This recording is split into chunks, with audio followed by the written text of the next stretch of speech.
name of the Father, the Son, and the Holy Spirit.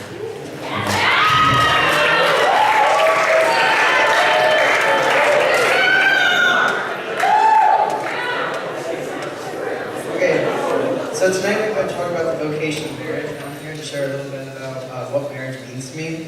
This is a very important sacrament, and it's something that shouldn't be taken lightly.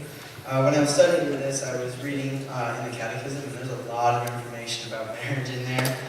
One thing that really stood out to me, it was paragraph 1601.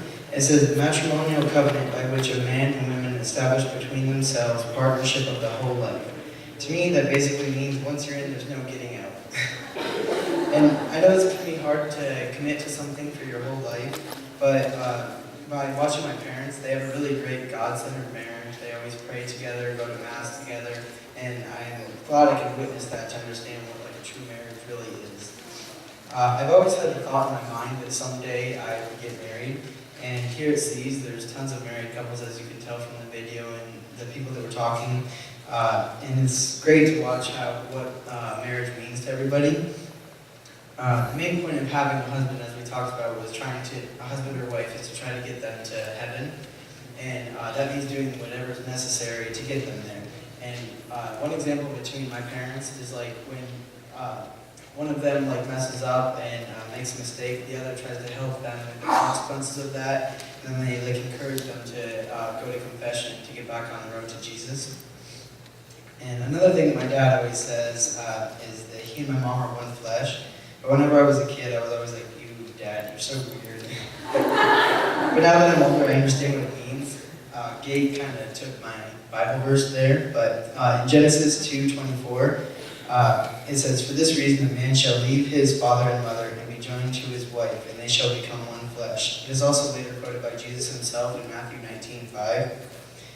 You see, my dad's kind of like a walking Bible and catechism, so sometimes he just says like random things, and I get kind of lost for a second, and I'm like, oh, that's a Bible verse.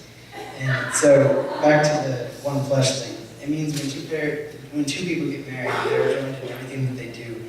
That means like when one person's sad, the other also feels sad. When one's successful, the other is also successful. I see this a lot in married people, so I'm telling the truth. Now I'm going to end with a story. By my front door, we have this picture. It's like got a bunch of hearts on it and everything.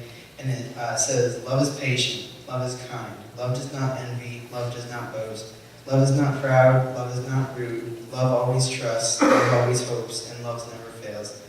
I've always seen this picture like on my wall, and I was like, oh, that's a nice little reminder of what love is.